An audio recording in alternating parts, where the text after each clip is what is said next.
Saya juga ke Israel atas nama pribadi dan saya mempertanggungjawabkannya secara pribadi. NU sudah kena 5 oknum itu ya teman-teman, dan MUI juga sudah kena 2 oknum dipecat ya karena dianggap terkait dengan organisasi Zionis itu, dan panitia Masjid Istiqlal juga kena teman-teman. Target berikutnya bisa jadi ormas besar di Indonesia yaitu Muhammadiyah. Ini saya mengutip berita dari Kumparan News ya. Di sini ada berita yang menyebutkan bahwa Pak Din Samsudin itu 2 kali tolak undangan ke Israel, teman-teman. Pak Din Samsudin ini adalah seorang mantan ketua umum Muhammadiyah. Saya juga ke Israel atas nama pribadi dan saya mempertanggungjawabkannya secara pribadi ya. Dan saya juga, kalau saya waktu saya ke sana, saya tidak pernah menyebut-nyebut NU, tidak pernah, ya kecuali Gus Dur yang saya katakan sebagai guru saya ya, dan inspirator saya ya. Tapi segala sesuatunya saya bertanggungjawabkan secara pribadi. Saya juga ke Israel atas nama pribadi. Ya. Ini Gus Yahya, Ketua PBNU, memberikan klarifikasi bahwa dahulu 2018 yang lalu kepergian dirinya ke Israel menemui Presiden Zionis itu atas nama pribadi katanya. Ya, klarifikasi ini sama saja seperti 5 oknum NU yang baru-baru ini ketahuan juga berangkat ke sana mengatakan bahwa atas nama pribadi. Yang mengejutkan adalah walaupun Gus Yahya mengatakan bahwa saya atas nama pribadi keberangkatannya ke sana, tapi ternyata Presiden Zionis itu mengupload sebuah cuitan di Twitternya dengan tulisan seperti ini kalau kita artikan dalam bahasa Indonesia. Pertemuan khusus hari ini di Yerusalem bersama Yahya Khalil Stakuf, the General Secretary of the Global Islamic Organization Nahdlatul Ulama. Jelas ya, Presiden Zionis ini mengatakan bahwa kedatangan Pak Yahya Khalil Stakuf di sana sebagai Sekretaris Jenderal Organisasi Islam Global Nahdlatul Ulama. Jadi Pak Yahya Khalil Stakuf ini merasa bahwa kedatangannya ke sana atas nama pribadi, tapi ternyata Presiden Zionis itu menyambut kedatangan Pak Yahya Khalil Stakuf sebagai Sekretaris Jenderal Organisasi Islam Global Nahdlatul Ulama. Ini adalah postingan langsung dari Twitternya Presiden Penjajah Umat Islam, teman-teman. Bahkan lengkap juga dengan foto-fotonya, bahkan di situ juga tertulis I am very happy katanya ya. Jadi pihak Zionis ini merasa senang sekali kedatangan orang-orang dari negara Arab dan negara Muslim lainnya yang semakin dekat dengan Israel. Kedatangan Pak Yahya Khalil Stakuf ini spesial banget ya ke sana karena sampai ditulis namanya di Twitter dan juga lengkap dengan jabatannya saat itu sebagai Sekretaris Jenderal Organisasi Islam Global Nahdlatul Ulama. Jadi faktanya teman-teman, Pak Yahya Khalil Stakuf kan ngakunya berangkat ke sana atas nama pribadi, tapi ternyata Presiden penjajah itu menyambut Pak Yahya Khalil Stakuf datang ke sana sebagai salah satu pejabat organisasi besar Islam di Indonesia yaitu Nahdlatul Ulama. Dalam hal ini saya tidak tahu siapa yang berbohong, saya tidak akan menjustis ya Pak Yahya Khalil Stakuf berbohong dan saya juga tidak akan menjustis yang lainnya berbohong teman-teman.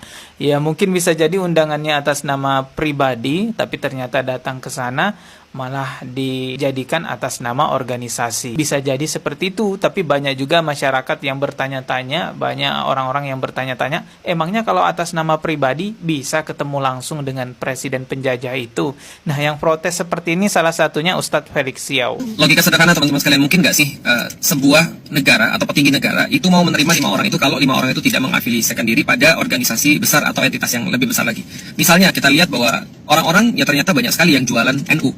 Entah mereka kemudian merasa bahwa mereka adalah wakil atau seolah-olah menjadi wakil dan seolah-olah menjadi perwakilan daripada Nahdlatul Ulama dan akhirnya mereka jual NU itu untuk kepentingan pribadinya. Itulah yang menjadi tanda tanya masyarakat. Emangnya kalau atas nama pribadi bisa ketemu langsung dengan presidennya? Ya, saya di sini bukan menjustis ya siapa yang berbohong. Kembali lagi kepada teman-teman. Menurut teman-teman gimana? Coba tulis di kolom komentar. Saya sering nonton kajian-kajian dai sunnah teman-teman ya, seperti Ustadz Khalid Basalamah. Dai-dai sunnah itu biasanya menjelaskan tentang karakter orang-orang Yahudi yang memang suka membolak-balikan fakta. Setelah syahadat dia mengatakan, ya Rasulullah, Sesungguhnya orang Yahudi ini kaum Qadar. Kaum Qadar itu kaum yang suka balikan fakta.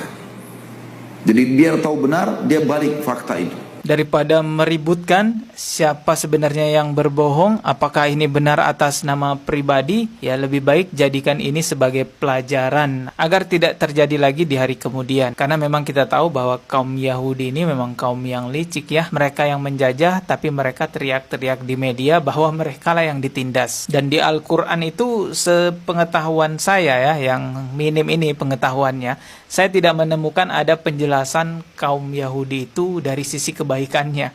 Semua di Al-Quran itu menjelaskan tentang keburukan-keburukan kaum Yahudi. Apa yang ada di Al-Quran itu saya rasa cukup sudah menjadi alarm, warning buat kita agar berhati-hati terhadap mereka. Dan sekarang kita lihat NU sudah kena 5 oknum itu ya teman-teman, dan MUI juga sudah kena 2 oknum dipecat ya karena dianggap terkait dengan organisasi Zionis itu, dan panitia Masjid Istiqlal juga kena teman-teman. Target berikutnya bisa jadi ormas besar di Indonesia yaitu Muhammadiyah. Ini sesuai judul dan thumbnail video kali ini ya, bisa jadi target berikutnya adalah Ormas Muhammadiyah. Ini saya mengutip berita dari Kumparan News ya.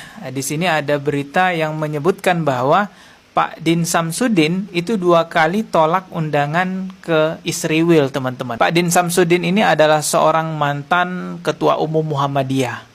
Nah, ini dia orangnya, teman-teman ya. Beliau memberikan pengakuan ataupun pernyataan di sosial media bahwa pernah juga diundang ke sana 2 kali, tapi ditolak, teman-teman. Saya bacakan langsung aja ya pernyataan beliau. Saya 2 kali diundang oleh organisasi yang sama, American Jewish Committee, untuk berkunjung ke Tel Aviv, dan saya katakan tidak. Kata dia saat ditemui di wilayah Jakarta Timur pada Kamis tanggal 18 bulan 7. Din menilai siapa saja yang menerima ajakan dari American Jewish Committee dan memutuskan pergi ke Tel Aviv didorong aspek kebutuhan ekonomi semata. Jadi memang ya ternyata di balik itu ada tawaran uang yang cukup besar ya.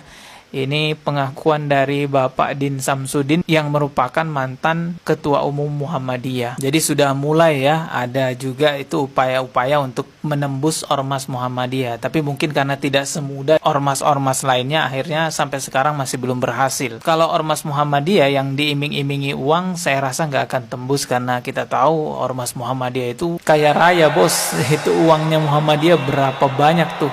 Mantan Wagub Jabar, Deddy Miswar, pernah memberikan semacam bocoran kalau salah satu pentolan 9 naga heran dan kagum bagaimana lembaga dakwah non-profit seperti Muhammadiyah bisa memiliki aset lebih besar dari seluruh jaringan bisnis di grup Lipo. Hal itu pula lah yang membuat para naga dan para pejabat penguasa tidak bisa membeli Muhammadiyah, terutama untuk mendukung pilihan politik seperti organisasi keagamaan lainnya yang sangat menikmati semua fasilitas dan panggung sosial politik ekonomi selama beberapa masa jabatan penguasa. Bisa dikatakan salah satu konglomeratnya Indonesia dan bisa dikatakan organisasi Islam terkaya di dunia. Jadi kalau iming-imingannya uang ya nggak akan tembus. Bahkan ketika ada kebijakan pemerintah yang memperbolehkan ormas mengelola tambang, nah, lihat Ormas Muhammadiyah nggak kegirangan cepet-cepet ngambil itu ya kesempatan itu. Makanya nggak ada yang ngeledek ulama Muhammadiyah itu ulama tambang, nggak ada yang ngeledek logo Muhammadiyah dirubah jadi logo tambang, kan nggak ada.